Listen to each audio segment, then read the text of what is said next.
Assalamualaikum warahmatullahi wabarakatuh. Balik lagi bersama saya, Rini Oktavianingsih. Kali ini kita akan mempelajari materi limit. Khususnya, di sini kita akan menentukan nilai limit fungsi aljabar. Gitu ya. Biar kita nggak terlalu lama, kita langsung masuk aja ke materi. Apa itu limit? Jadi, limit itu adalah suatu batas yang menggunakan konsep pendekatan fungsi. Jadi, bisa dibilang limit itu adalah nilai yang didekati fungsi saat suatu titik mendekati nilai tertentu. Nah, ini adalah definisi dari limit. Oke, kemudian ada berapa sih cara untuk menentukan nilai limit fungsi? Jadi, caranya itu ada dua. Yang pertama kita akan bahas itu adalah cara substitusi langsung. Maksudnya kayak gimana, Bu? Nah, jadi ketika kalian menggunakan cara substitusi langsung, jika X sama dengan C disubstitusikan ke Fx dan diperoleh Fc sama dengan L, maka limit X menuju atau mendekati ya. Jadi ini itu adalah simbol menuju atau mendekati ya, bukan panah gitu. Jadi kalian jangan sebut ini X panah C, bukan. Tapi pengucapannya adalah limit X mendekati C, boleh, atau limit X menuju C juga boleh. Gitu, Fx sama dengan Fc. Nah, C-nya maksudnya apa, Bu? Nah, C di sini dimaksudnya itu adalah konstanta. Konstanta itu nanti berupa angka. Nanti dia didekatkan oleh X-nya, didekatkan atau menuju berapa gitu ya. Oke, kemudian biasanya limit X mendekati C, Fx sama dengan Fc, jika X sama dengan C merupakan anggota dari daerah asal atau domain. Oke, kemudian jika X sama dengan C bukan merupakan anggota dari daerah asal atau domain fungsi Fx, kemungkinan diperoleh Fc sama dengan nilai tak tentu.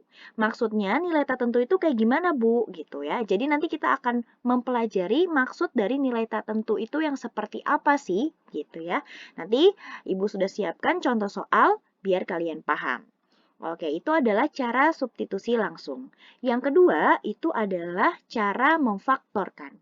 Kalau cara memfaktorkan, misalkan limit X mendekati A, Fx dibagi Gx, maksudnya kan ini berarti kita ganti setiap X menjadi A ya. Jadi di sini Fa dibagi Ga. Nah, ketika hasilnya sama dengan 0/0, berarti teman-teman tidak boleh menggunakan cara substitusi. Melainkan teman-teman harus menggunakan cara pemfaktoran gitu ya. Upayakan fungsi Fx dan Gx memiliki faktor yang sama, yaitu X dikurang A, sehingga faktor tersebut bisa dibagi atau dihilangkan. Oke, nanti kita langsung aja masuk ke contoh soal biar teman-teman lebih paham.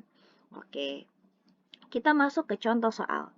Untuk contoh soal yang pertama, ya, tentukan nilai limit fungsi limitnya X mendekati 3. Fx-nya X ditambah 2. Berarti kita menggunakan cara substitusi, di mana kita mensubstitusi nilai X-nya sama dengan 3 ke dalam fungsi Fx. Berarti gimana? Berarti X-nya kita ganti 3. Berarti 3 ditambah 2. Berarti nilai limitnya adalah 5. Gitu ya. Paham ya?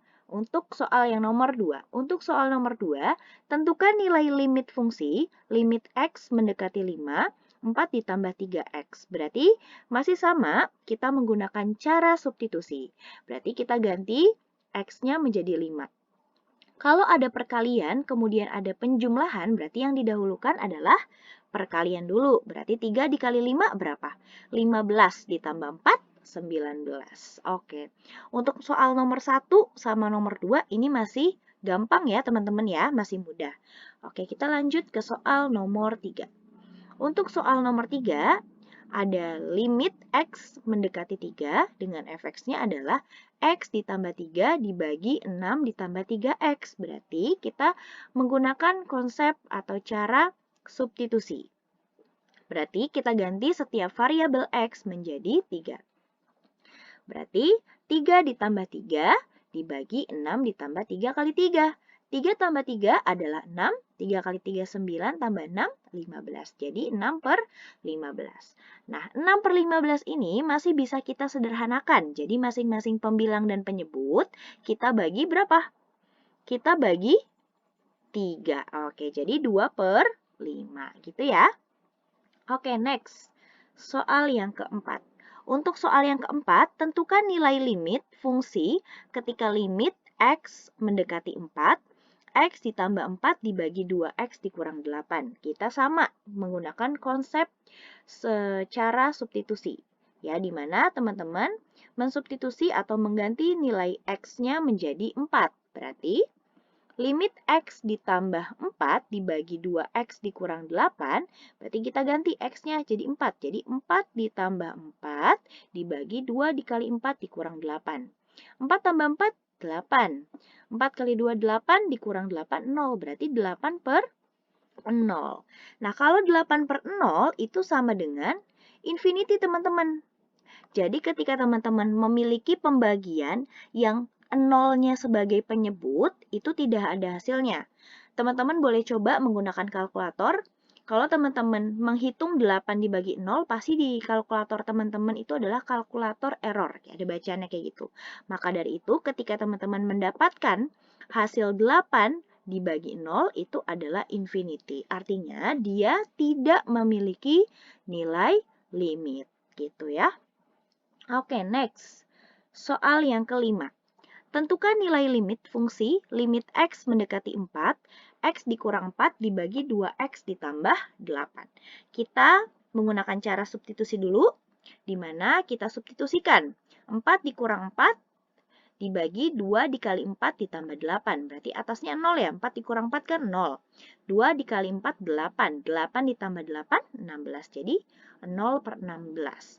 Nah, kalau 0/16 ini ada limitnya teman-teman. Nilainya adalah 0. Jadi kalau teman-teman bisa cek juga di kalkulator ketika ada 0/16, yang 16-nya ini sebagai penyebut dan 0-nya ini ada di pembilang, itu ada jawabannya 0. Tapi kalau 16/0 itu tidak ada hasilnya. Maka dari itu infinity. Nah, ini ada limitnya, tapi nilai limitnya adalah 0 gitu ya. Kemudian nomor 6. Untuk soal nomor 6, tentukan nilai limit fungsi limit X mendekati 4, X dikurang 4 dibagi 2X dikurang 8. Berarti kita menggunakan cara substitusi lagi, di mana kita pakai cara substitusi, X-nya kita ganti 4, berarti 4 dikurang 4, ya kan? Kemudian 2 dikali 4, 8, dikurang 8, hasilnya adalah 0/0. Nah, kalau teman-teman di sini hasilnya 0/0, ini yang disebut dengan limit tak tentu atau nilai tak tentu. Yang tadi sempat kita bahas di cara substitusi ya. Ketika ada 0/0 berarti dia tidak boleh menggunakan cara substitusi, melainkan harus menggunakan cara pemfaktoran. Karena ketika 0/0 berarti dia tidak ada limitnya. Jadi tidak bisa menggunakan cara substitusi. Kita coba cara pemfaktoran. Ya, berarti kita faktorkan. Ya, kalau kita faktorkan pasti yang bisa itu adalah yang penyebutnya ya, yang penyebutnya. Nah, berarti kan kalau penyebutnya ini kan 2X ya, 2X. Nah, kalau ini biar kita ada 2-nya di depan, berarti 2 kali berapa yang hasilnya? 8. Betul, 2 kali 4. Nah, ini kita kan masing-masing di antara ini punya nilainya sama, 2. Berarti tinggal 2 buka kurung, ininya X dikurang 4. Nah, jadi setelah difaktorkan yang penyebutnya itu adalah 2 buka kurung X dikurang 4. Nah, gini ya. Nah, kemudian dapatlah kan gini ya, X dikurang 4. Nah, apa yang sama di antara kedua pembilang dan penyebut ini? X dikurang 4. Maka ini bisa dicoret kan? Di sini ada 1. Jadi, limit X menuju atau mendekati 4 adalah 1/2. Ini bisa nih dicoret ya, coret lagi. Gitu ya, 1/2. Jadi beda kan sama ini yang tadi awalnya adalah hasilnya 0/0. Nah, kalau 0/0 tidak boleh pakai substitusi, melainkan kita menggunakan cara pemfaktoran yang setelah kita faktorkan hasilnya 1/2 gitu. Next, soal nomor 7. Untuk soal nomor 7, kita memiliki soal limit X mendekati negatif 1. Kemudian fx-nya adalah x kuadrat dikurang 3x ditambah 1. Berarti teman-teman, ini masih sama menggunakan cara apa? Cara substitusi. Berarti kita substitusi nilai x-nya menjadi negatif 1. Ya, kita substitusikan. Berarti negatif 1 dipangkatkan 2 dikurang 3 dikali negatif 1 ditambah 1. Negatif 1 dipangkatkan 2 berapa? 1.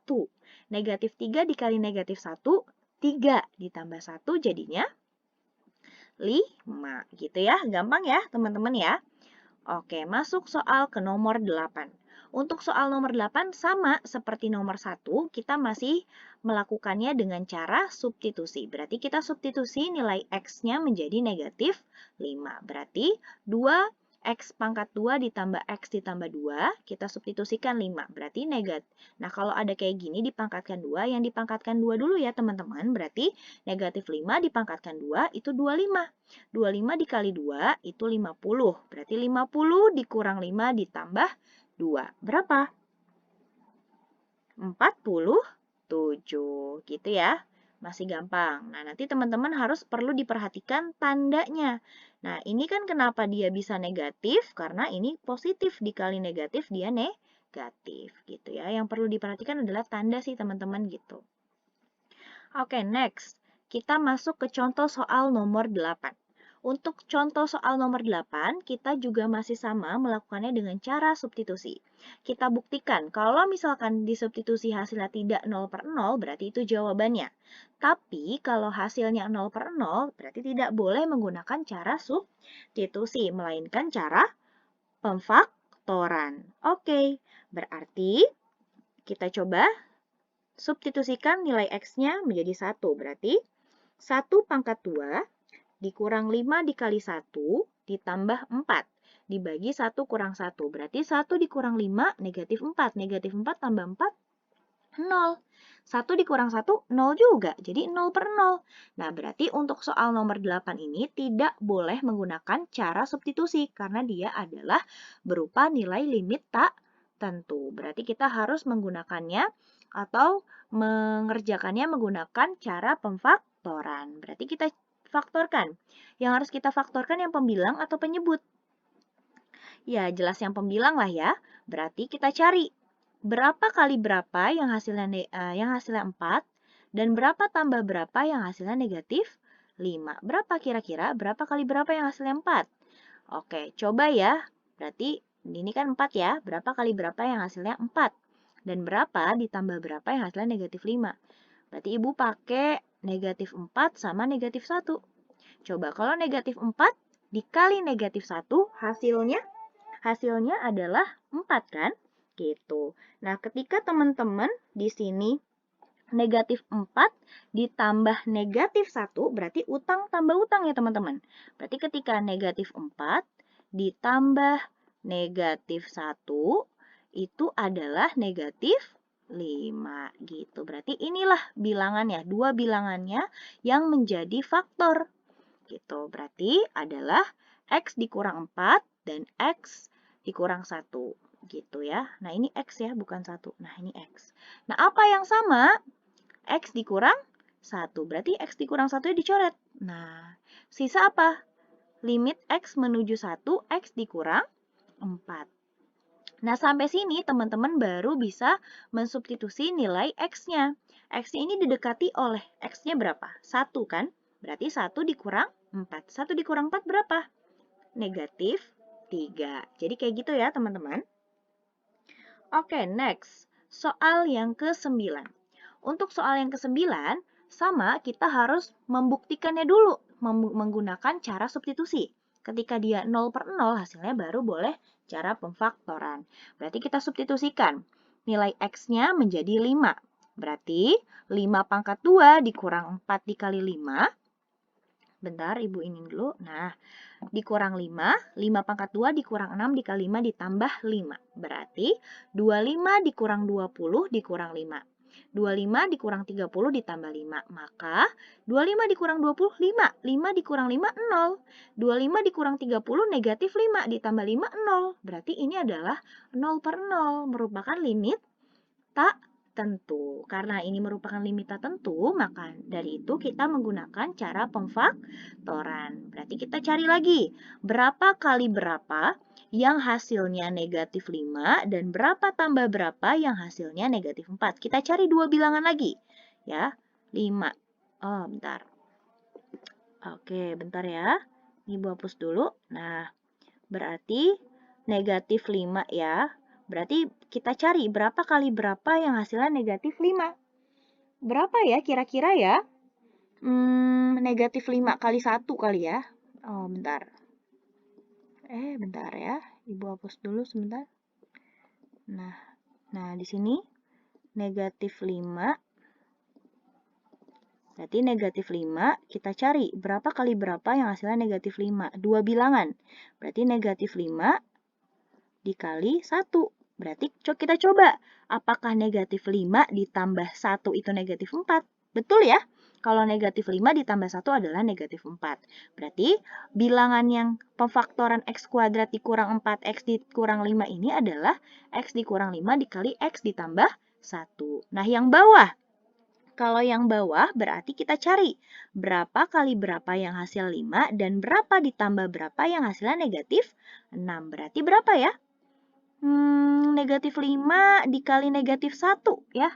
Negatif 5 dikali negatif 1, 5. Negatif 5 ditambah negatif 1, negatif 6. Berarti ini bilangan yang bawah sebagai penyebut ya, pemfaktorannya. Berarti yang satu adalah x dikurang 5 sama x ditambah 1. Yang kedua, di ini x dikurang 5 sama x dikurang 1. Apa yang sama? X dikurang 5 ya? Nah, ini berarti boleh dicoret. Berarti limitnya yaitu X ditambah 1 dibagi X dikurang 1. Sampai sini baru bisa teman-teman mensubstitusi nilai X-nya. Berarti 1 ditambah, 5, oh sorry, ininya 5 ya, menuju 5. Sorry, ini menuju 5. Nah, menuju 5. Berarti 5 ditambah 1 dibagi 5 dikurang 1. Berarti 5 ditambah 1 berapa? 6. 6 per 4 atau 3 per 2. Gitu ya. Teman-teman ya, bisa ya? Oke, next kita ke contoh soal yang terakhir. Untuk contoh soal yang terakhir, kita buktikan dulu menggunakan cara substitusi, di mana kita mensubstitusi nilai X-nya atau kita ganti nilai X-nya menjadi 2. Berarti nilai limit X menuju atau mendekati 2, X kuadrat dikurang 4 dibagi X kuadrat ditambah X dikurang 6, berarti 2 pangkat 2 dikurang 4 dibagi 2 pangkat 2 ditambah 2 dikurang 6. Setelah dihasilkan, ternyata hasilnya adalah 0 per 0. Berarti ini juga dikatakan sebagai limit tak tentu. Maka dari itu kita akan menghitungnya menggunakan cara pemfaktoran. Nah, gimana kita menggunakan cara pemfaktoran? Nah, untuk yang nomor 10 ini kita punya ketika X kuadrat dikurang 4, berarti kan ini tidak ada nilai X-nya ya, pangkat satunya ya, tiba-tiba hilang ya. Berarti cari berapa kali berapa yang hasilnya negatif 4, ya, dua bilangan kita cari, dan berapa ditambah berapa yang hasilnya 0. Nah, kalau yang ini, yang kedua, berarti berapa dikali berapa yang hasilnya negatif 6, dan berapa ditambah berapa yang hasilnya 1. Berarti kalau yang atas ini, yang sebagai pembilang, berarti negatif 2 sama 2 ya. Nah, negatif 2 sama 2. Nah, negatif 2 ditambah 2 kan habis, gitu ya. Kalau yang negatif 6 berarti 3 dikali negatif 2. Nah, ini dia pemfaktorannya. Yang atas adalah X dikurang 2 dikali X ditambah 2. Yang bawah X ditambah 3 dikali X dikurang 2. Apa yang sama? Berarti X dikurang 2. Nah, berarti tinggal limit X mendekati 2, X ditambah 2 dibagi X ditambah 3. Berarti kita tinggal substitusikan nilai X-nya. Berarti 2 ditambah 2 dibagi 2 ditambah 3. Jadi hasilnya adalah 4 per 5. Itu dia hasilnya. Oke. Di sini Ibu sudah siapkan latihan soalnya. Dikerjakan latihan soal berikut dengan baik dan benar ya. Oke, latihan soalnya ada 10 soal yang harus kalian kerjakan. Ya, coba dilihat lagi video pembelajaran yang telah Ibu jelaskan, gitu ya, bagaimana caranya untuk mengerjakannya. Oke, next. Di sini ada quotes dari Nelson Mandela. Pendidikan itu adalah senjata paling mematikan di dunia, karena dengan pendidikan Anda dapat mengubah dunia. Jadi, diambillah ya sisi positifnya dari apa yang sudah Ibu jelaskan gitu ya. Semoga pembelajaran ini bermanfaat. Apabila kalian ingin bertanya, kalian bisa WA Ibu atau email Ibu di rinioktavianingsi@gmail.com. Oke, Ibu tutup. Wabillahi taufiq walhidayah. Wassalamualaikum warahmatullahi wabarakatuh.